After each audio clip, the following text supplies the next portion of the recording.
Graça e a paz de nosso Senhor e Salvador Jesus Cristo estejam com todos, louvando a Deus por mais um dia de vida que Ele nos concede, por mais um momento que Ele nos concede de estarmos aprendendo da palavra do Senhor. Nesse momento, nosso irmão Ademar Filho vai nos elevar a Deus em oração, pedindo ao Senhor o aconselhamento através do Espírito Santo, para que possamos compreender a sua palavra. Oremos. Meu Deus e Pai, nós colocamos diante de Ti, Senhor, para agradecer por mais uma oportunidade de estar na Tua presença, para aprender mais de Ti, e que o Senhor coloque nos nossos corações o ensinamento de hoje, que seja para que cada um busque aquilo que o Senhor determinou. É isso que eu te peço em Jesus. Amém. Amém. Nós vamos hoje terminar o capítulo 14, que ficou do versículo 22 ao 35, para que nós possamos adentrar no capítulo 15 no próximo estudo. Antes de darmos continuidade, através do estudo nós verificamos aqui que no primeiro capítulo o livro de Provérbios ele nos chama a um convite da sabedoria. No capítulo 2, ele, através do versículo 10 ao 15, ele busca os presentes da sabedoria. E no capítulo 3, ele nos dá a excelência da sabedoria. E quando nós vamos para o capítulo 20, ele nos mostra o perfil da sabedoria. E aí, quando nós vamos para o capítulo 9, ele nos mostra a construção da sabedoria e o conselho da sabedoria. Então, nós vemos aqui, na verdade, uma construção da sabedoria. E ele continua no capítulo 15, quando ele nos dá com a sabedoria, capítulo 14, conselhos da sabedoria novamente, ele enfatizando os conselhos da sabedoria.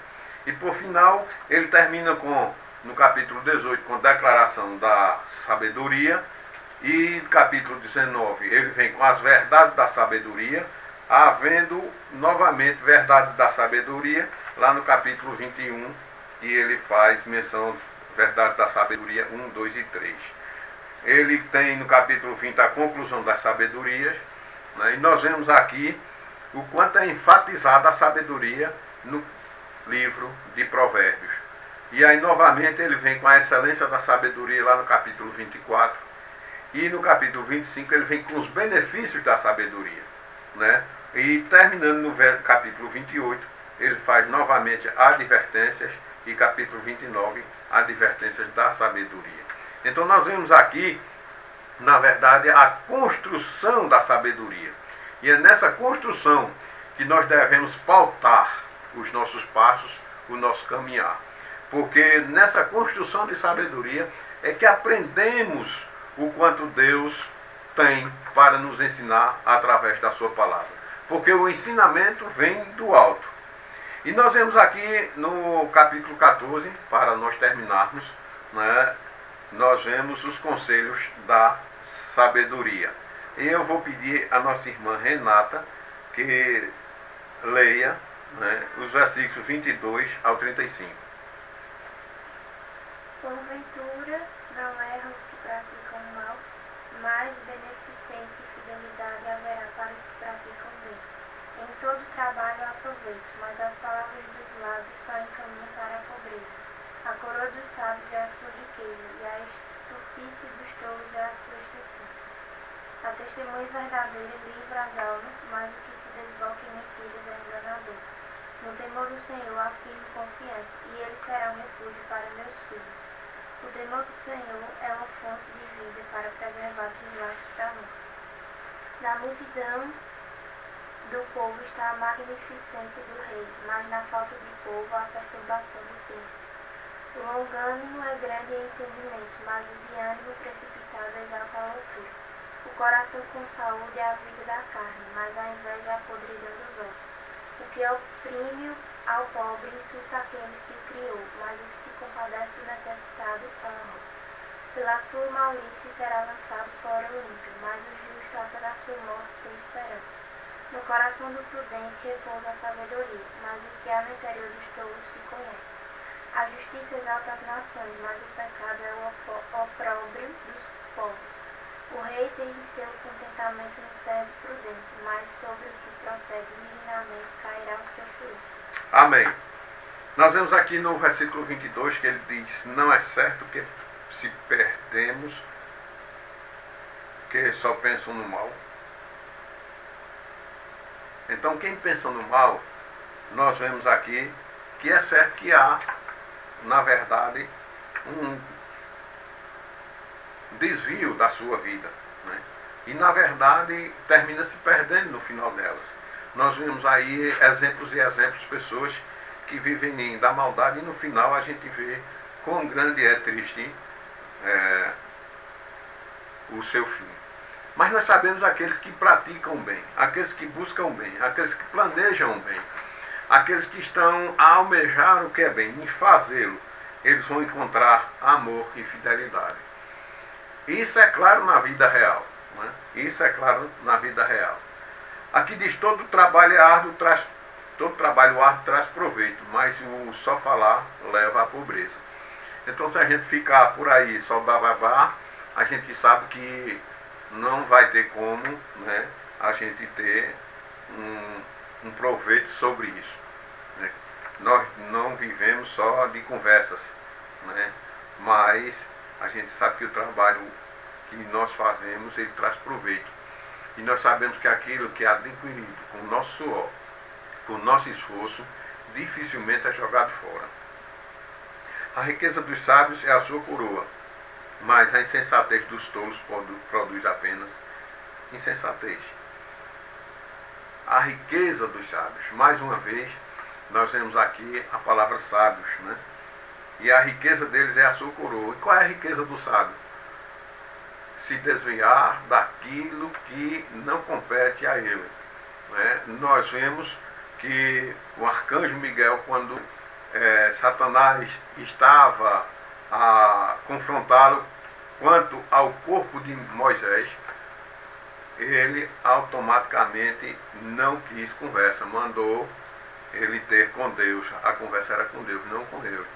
Então nós vemos aí que quando nós olhamos para o arcanjo Miguel, que não quis debater com Satanás, pelo contrário, disse que Deus o repreendesse, né? Então, quando ele fala isso, imaginemos nós, se usarmos de sabedoria, nós vamos ter riqueza, e essa riqueza vai ser uma coroa nas nossas vidas, na nossa cabeça, né?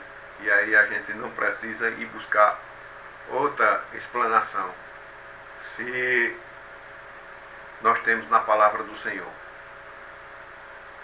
A testemunha que fala a verdade salva vidas, mas a testemunha falsa é enganosa. Então, meus amados, muitas vezes nós vemos as pessoas aí falando mentiras, né, e as pessoas chamam isso de levantar falso. E nós vemos muitos problemas por causa disso, muitos problemas. E hoje a sociedade está cheia do levantar de falsos. Mas aquelas pessoas que buscam só a verdade, elas, sim, a própria palavra nos diz aqui que salva vidas. Aquele que teme ao Senhor possui uma fortaleza segura, refúgio para os seus filhos. Então aqui, o temor do Senhor é o princípio do saber. Já no começo de Provérbios diz. Então, quando nós temos sabedoria, quando somos sábios, conduzimos os nossos lares na maior tranquilidade, na maior paz. Por quê? Porque nós buscamos no Senhor essa tranquilidade através do conhecimento da sua palavra, buscando incessantemente conhecer as suas verdades. E nós vemos lá no Evangelho de João que ele nos diz: conheceis a verdade e ela vos libertará. Mas no mundo secular, né, e no mundo espiritual são dessa mesma forma. Quando nós conhecemos a verdade, ela sempre nos liberta, ela sempre nos dá um caminho diferente, né? O temor do Senhor é fonte de vida e afasta das armadilhas da morte. Então quem teme ao Senhor, a tendência é buscar ao Senhor. A tendência é estar ligado ao Senhor, buscando incessantemente no Senhor a santificação. E nós sabemos que à medida que nos santificamos, ficamos mais parecidos com Cristo. E não precisa você dizer, eu sou. Não há necessidade, até porque nós não somos.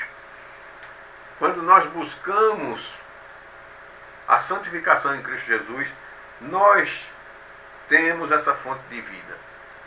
O temor do Senhor é fonte de vida. E aí, à medida que mais nos aproximamos de Deus, ficamos parecidos com Ele. Né? E aí a gente vê que tudo quanto for de armadilha da morte é afastada de nós. Eu posso falar tranquilamente de que muitas armadilhas em minha vida foram tiradas. E louvo a Deus, primeiramente, louvo a Deus, louvo do meu coração, porque muitas vezes Ele me tirou das ciladas da morte. E agradeço ao Senhor, do fundo do meu coração, por estar aqui, mais uma vez, trabalhando na sua obra. O homem paciente, uma grande população é a glória do rei, mas sem súditos o príncipe está arruinado. E aqui nós vemos, meus amados, que a glória do rei é de grande população. Então, para glorificar o nome santo de nosso Jesus, nós vamos sim buscar ser súditos, vamos sim buscar ser servos do Senhor, buscar sim estar louvando e engrandecendo o seu santo nome cada dia mais, buscar sim estar buscando almas para Ele, e que nós possamos ver as nossas igrejas cheias, não só de volume, mas com pessoas compromissadas em louvar, em exaltar e glorificar o santo nome do Senhor.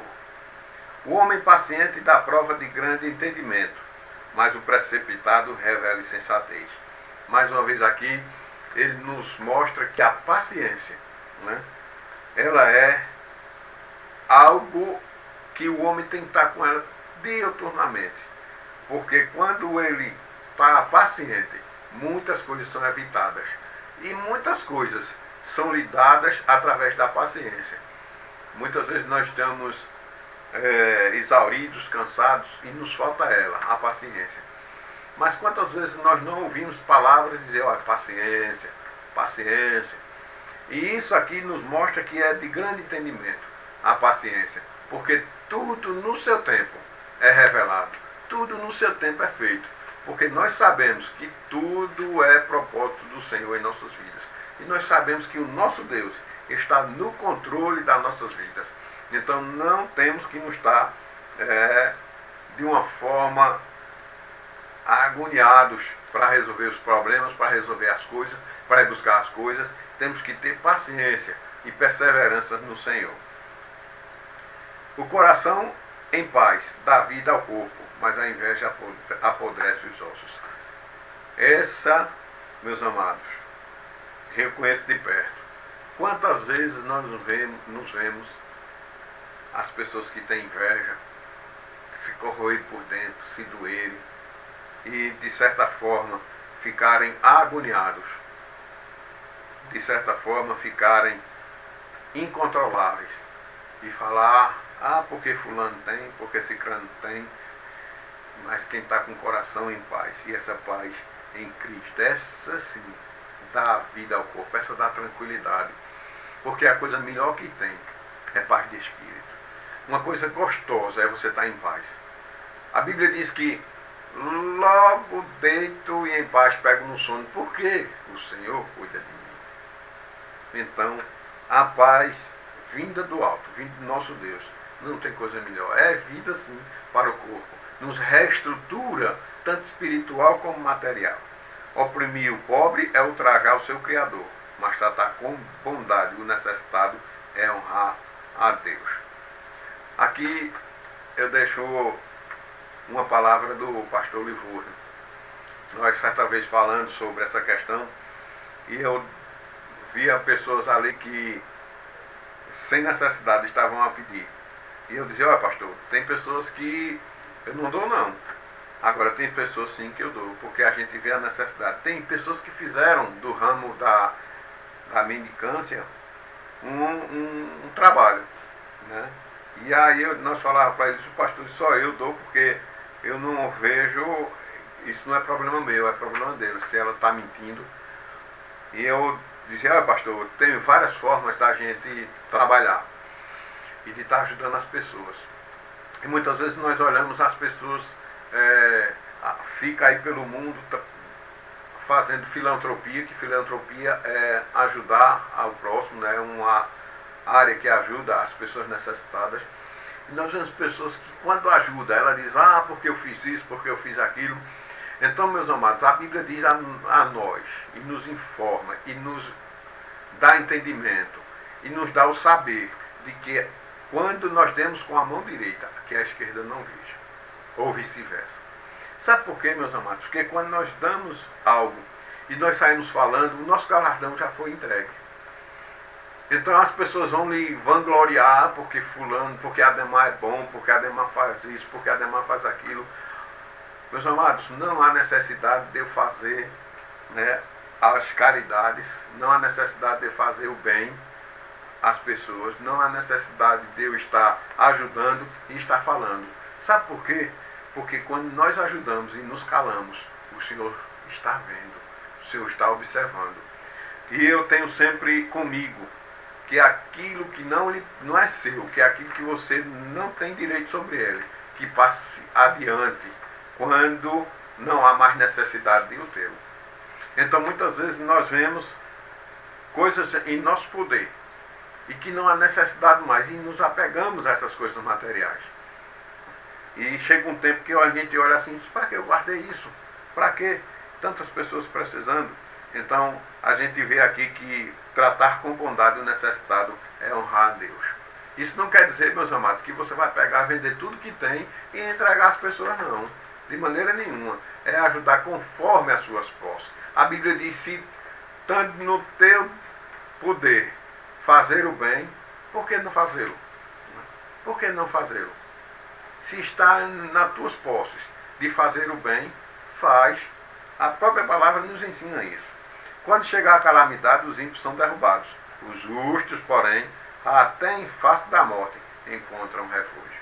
Meus amados, quantas e quantas vezes nós não vimos os corpos de servos de Deus no seu último momento, e quando olhamos para a sua face, vemos um semblante de alegria. Vi várias vezes servos do Senhor que, ao deitado, no seu último momento de visão para nós que ficamos, está com aquele semblante maravilhoso. Mas também, meus amados, já vi muitos ímpios descerem a cova. E já vi muitos e muitos e muitos com uma cara angustiante. Angustiante.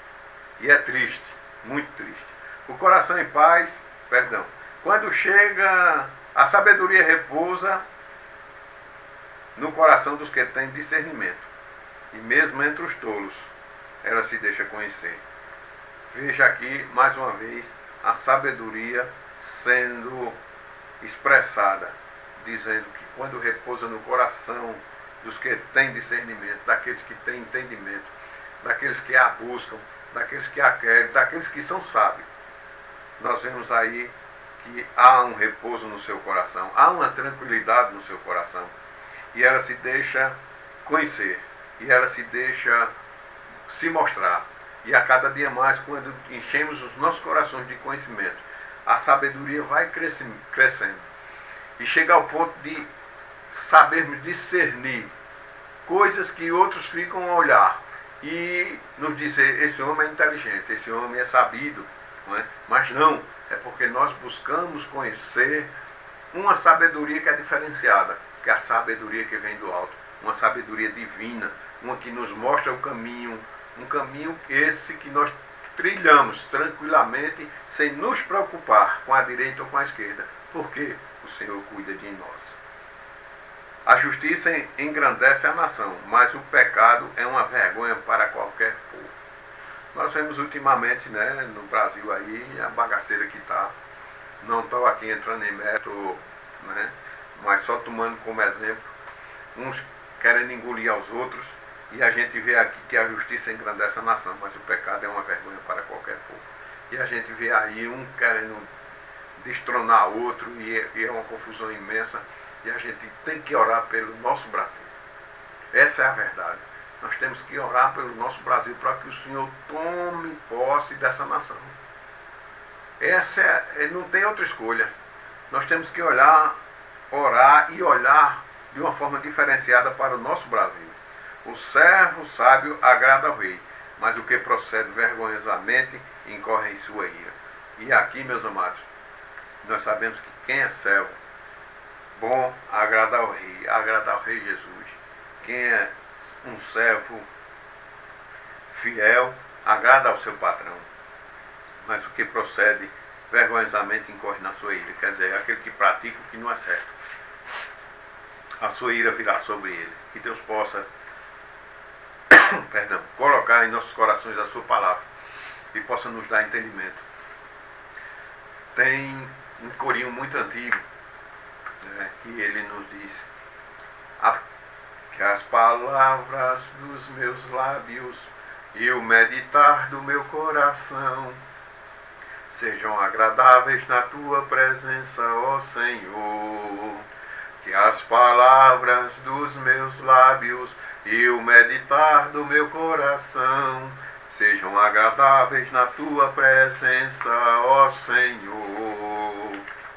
Isso aqui é só mais dando ênfase ao servo sábio que agrada ao rei.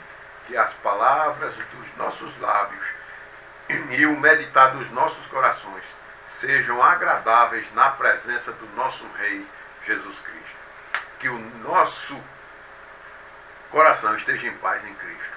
E que a paz plena de nosso Senhor e Salvador Jesus Cristo, e que nós possamos estar com ela. E é essa paz que eu me despeço dos amados, todos aqueles que estão nesse momento nos ouvindo. A paz do Senhor Jesus possa estar presente dentro do seu coração, fazer morada na sua vida e na vida de sua família. Que Deus abençoe a todos ricamente. Que Deus tenha misericórdia da vida daqueles que não conhecem, mas que Deus possa estar no seu coração colocando plena paz, e que nós possamos em breve nos encontrarmos na casa do Senhor para louvar, para exaltar e engrandecer o seu santo nome. Nesse momento, a nossa irmã Renata encerrará com uma oração, e que Deus abençoe a todos. Senhor Deus, nós estamos aqui diante da tua presença para agradecer, Senhor, por mais essa oportunidade de estarmos aqui aprendendo da tua palavra. Que o Senhor possa colocar em nossos corações o que foi dito hoje, que tudo que nós aprendemos hoje seja usado nas nossas vidas para a honra e glória do teu nome. Queremos te agradecer por mais uma semana que está terminando, porque até aqui o Senhor nos ajudou a nos proteger. Queremos te agradecer porque mesmo não podemos estar juntos na igreja, mas estamos juntos aprendendo a tua palavra de outras formas que o Senhor nos possibilita. Queremos te agradecer por tudo, e é assim que nós te oramos, em nome de Jesus. Amém. Amém.